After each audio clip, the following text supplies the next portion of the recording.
Bonjour à tous et heureux de vous retrouver à nouveau aujourd'hui. Alors j'ai une question pour nous en introduction.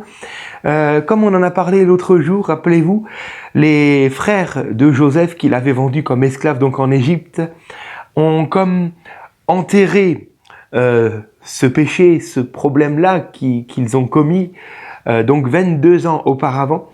Et ils ont cautérisé leur conscience comme cela, et puis ils ont fait leur vie, tout simplement. Alors la question pour nous, posons-nous-la sincèrement pour donc les frères de Joseph, mais aussi pour nos propres vies à nous, finalement. Comment est-ce que nous vivons dans une telle situation, avec une telle conscience? À votre avis, est-ce qu'on arrive à s'épanouir vraiment?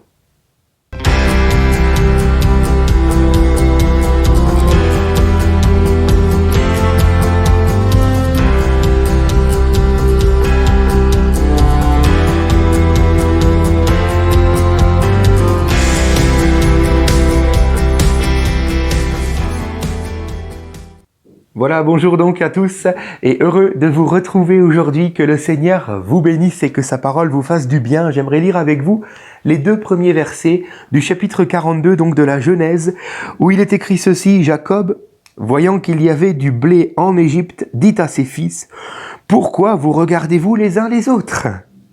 Il dit: Voici, j'apprends qu'il y a du blé en Égypte, descendez-y pour nous en acheter là, afin que nous vivions et que nous ne mourrions pas. Amen. Alors, que se passe-t-il à ce moment précisément? Eh ben, c'est la famine donc en Égypte, dans le pays de Canaan, et donc la famille de Joseph, Jacob et tous ses frères, souffrent aussi de la famine. Et voilà que Jacob va apprendre qu'il y a du blé en Égypte. Comment? Très certainement en voyant passer là une caravane remplie du froment de l'Égypte. Jacob voit passer devant chez lui cette caravane, il se dit: mais attends, en Égypte, il y a tout ce qu'il faut pour se ravitailler. Et nous, là, on est en train de mourir, on n'a plus rien à manger. Et il va regarder ses enfants en leur disant en substance: attendez, vous qui travaillez dans les champs, ça fait longtemps que vous avez certainement remarqué des caravanes qui passent par là, et vous n'y êtes jamais allés. Vous ne m'en avez même jamais parlé. Comment ça se fait? Et Jacob leur fait le reproche: hé, arrêtez de vous regarder comme ça, là. Allez-y, allez en Égypte. En réalité, ce qui se passe, c'est que les fils de Jacob ne voulaient tout simplement pas se rendre en Égypte. Pourquoi? Parce que cela réveille le souvenir de Joseph. Ils ont vendu Joseph en esclave ou en Égypte. Et ils ne veulent absolument pas retourner en Égypte, parce que aller en Égypte signifierait pour eux déterrer ce qu'ils ont pris soin de bien enterrer. Comprenez? Alors, ils ne veulent pas aller en Égypte, leur conscience est cautérisée, on en a parlé l'autre jour, ils ont volontairement tourné le dos à ce qu'ils avaient fait à leurs frères. 22 ans déjà ont passé depuis, et ils ont prospéré en Canaan. Chacun des frères de Joseph a fondé sa famille, a ses propres enfants, ils sont bien, comme si rien ne s'était jamais passé. Et Jacob ne sait absolument pas que c'est ses enfants qui ont vendu Joseph en esclave. Jacob pense que Joseph a été tué par une bête féroce, rappelez-vous. Donc pour les frères de Joseph, le passé, c'est le passé, ne le déterrons pas, ça ne sert à rien. Et donc surtout, n'allons pas en Égypte. Alors, comprenons quelque chose déjà pour nous aujourd'hui, c'est que nous pouvons tous être des chrétiens et pourtant avoir un Joseph dans notre placard. Et oui, malheureusement. On peut faire mine que tout va bien, on peut faire mine que nous prospérons, voilà, on fonde notre famille, tout va bien pour nous, on mène notre petite vie d'église, on a une belle piété, en tout cas en apparence, que tout le monde peut voir, etc. On fait des belles prières quand on va à l'église, on lève les mains pendant la louange, et pourtant, on peut avoir des Joseph dans notre placard et tourner consciemment le dos à notre placard. Mais la parole de Dieu pour nous aujourd'hui est celle-ci: Dieu regarde à nos placards. Même si les hommes autour de nous pourraient nous féliciter pour notre vie de piété, Dieu regarde notre placard. Alors, une petite illustration pour comprendre cela, et c'est une histoire vraie.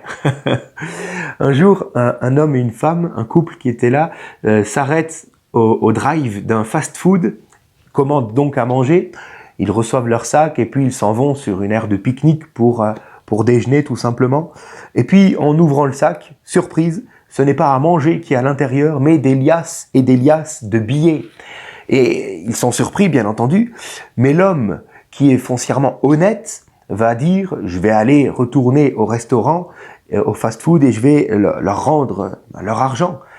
Arrivé là-bas, il en parle au patron, il lui montre le sac, le patron va voir le sac et les larmes à l'œil va lui expliquer qu'en réalité, il a fait un petit peu l'inventaire des recettes qu'il avait fait pendant toute la semaine. Il a mis tout cela dans un sac, il voulait aller le ramener à la banque, mais il a mis tout cela dans un sac, dans le même sac que les sacs qu'ils utilisent pour donner à manger aux clients.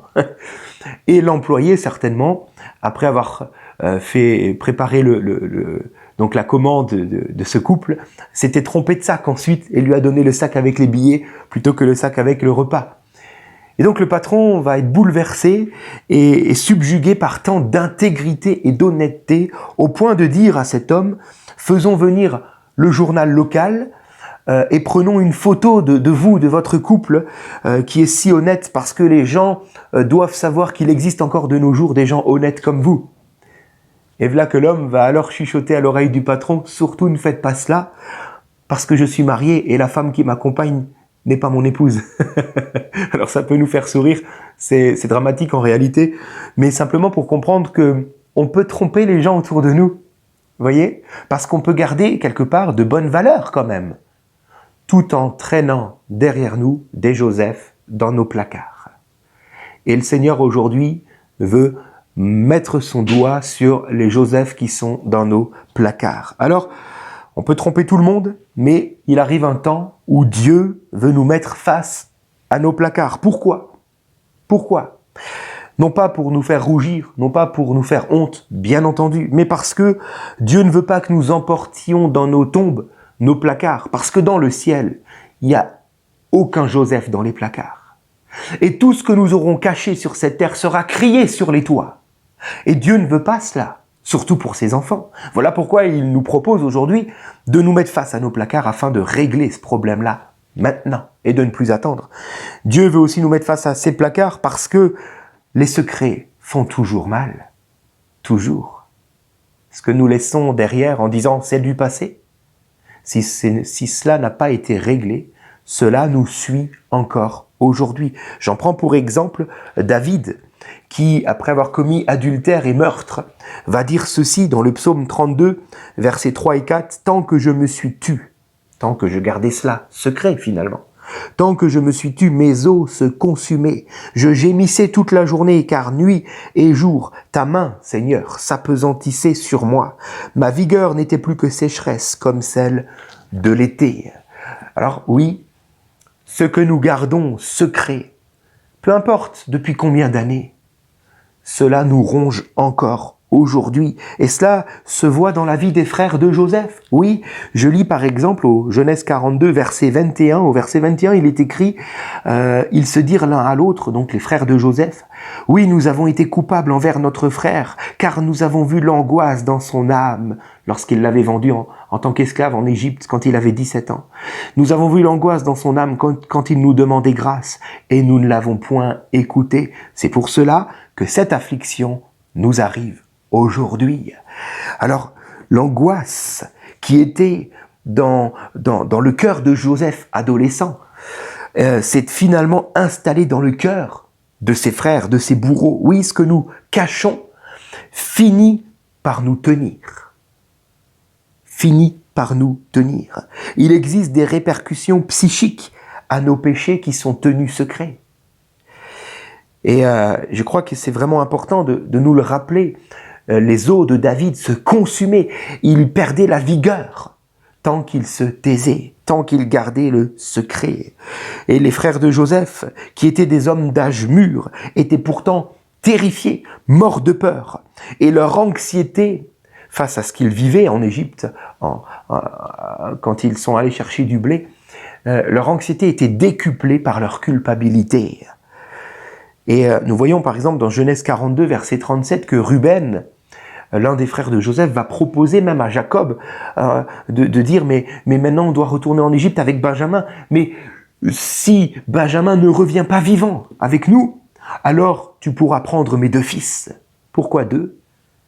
Un pour Benjamin, puisqu'il ne reviendrait pas vivant, mais aussi un pour Joseph. Car la culpabilité les rongeait toujours. Il était prêt à payer encore aujourd'hui, 22 ans plus tard, il était encore prêt à payer le prix de son péché d'il y a 22 ans lorsqu'il avait livré Joseph en esclave. Alors, honte, peur, dégoût, rejet, révolte, colère, regret, quel que soit le sentiment que nous inspire notre placard, j'aimerais nous le dire aujourd'hui, Jésus le connaît et Jésus veut nous en délivrer. Il est écrit dans Matthieu 11, 28. « Venez à moi, vous qui êtes fatigués et chargés, et je vous donnerai du repos. » Alors le choix est devant nous aujourd'hui, soit de déposer notre secret faisant face à notre placard, peut-être en affrontant nos Joseph, en allant pour confesser nos péchés, pour demander pardon, pour chercher la réconciliation, ou soit si Joseph n'est plus, en parlant simplement à Dieu déjà. Et cela suffira, tout comme David l'a fait dans le psaume 32. Il en a parlé au Seigneur. Et il a pu retrouver vigueur. C'est écrit d'ailleurs juste après au psaume 32. « Je t'ai fait connaître mon péché, dit David. Je n'ai pas caché mon iniquité. J'ai dit, j'avouerai mes transgressions à l'Éternel. Et tu as effacé la peine de mon péché. » Alléluia. Tu as effacé la peine de mon péché. Oui, le Seigneur nous restaure lorsqu'il y a confession, lorsqu'il y a repentance. Mais faisons face. Nous avons le choix aujourd'hui soit de faire face et de déposer nos secrets aux pieds du Seigneur afin qu'il nous donne son repos, sa paix, soit de continuer à cacher nos Joseph dans nos placards tout en portant alors le poids de ce secret et en continuant de nous plaindre que rien ne va. N'oublions pas qu'alors l'angoisse de ce qui se trouve dans nos placards va très vite nous tenir dans nos cœurs. Tout comme ce fut le cas pour les frères de Joseph. Parfois, vous savez, plusieurs semaines, plusieurs mois passent et nous avons l'impression qu'après tout, c'est bon, ce qui est dans notre placard est bien caché. Moi, je vis bien ma vie, je fonde ma famille et on pense que c'est bon, que ça va aller. Mais jusqu'au jour où une caravane va passer devant nous pour nous rappeler le souvenir de l'Égypte, le souvenir de ce qui est dans notre placard. Alors n'attends pas, mon ami, n'attends pas d'être obligé d'aller en Égypte, parce que le Seigneur va fermer l'entonnoir sur ta vie pour t'obliger à faire face à ton placard un jour. N'oblige pas, cette parole aujourd'hui est là pour te donner le choix de régler cela maintenant. Maintenant, cesse de croire le pire. Cesse de croire que ton Joseph va te condamner, au contraire. Il va te faire grâce car Dieu est avec toi. Dieu est avec tous ceux qui choisissent de passer des ténèbres à la lumière, du secret à la vérité. Alors, ne tombons pas non plus, et je termine avec cela, dans une demi-confession, une demi-repentance, simplement dans l'idée d'aller mieux, d'être libéré psychiquement, sentimentalement, du poids de nos péchés, du poids de nos placards. Non, parce que dans ce cas-là, nous ne serons jamais libres. Je vous donne un dernier témoignage, simplement pour comprendre l'idée. Un jour, un homme a adressé un courrier au centre des impôts. Quand j'ai lu ça, ça m'a fait sourire. Il a écrit ceci. « Cher monsieur », donc aux impôts, « Cher monsieur, je ne peux plus dormir. Depuis que l'an passé, j'ai délibérément falsifié ma déclaration de revenus. Je joins à cette lettre un chèque de 150 $, euros, comme vous voulez. Puis arrive la conclusion.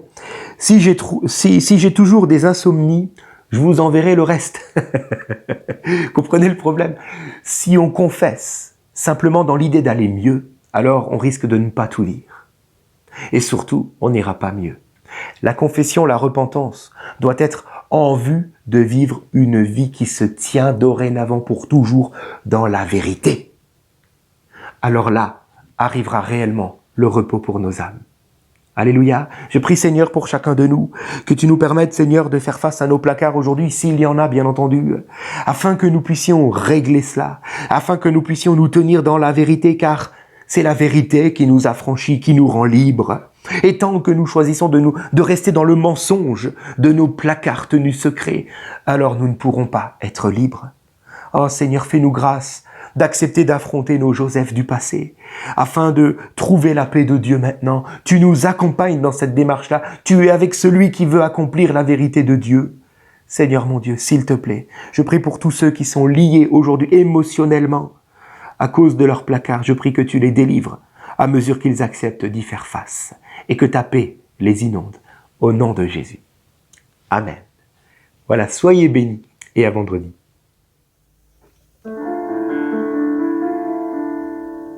Pardon, Seigneur, pardon, pour tant de paroles mauvaises. Viens adoucir nos mots, nos lèvres,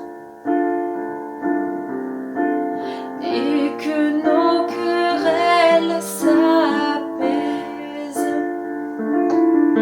Pardon, Seigneur, pardon,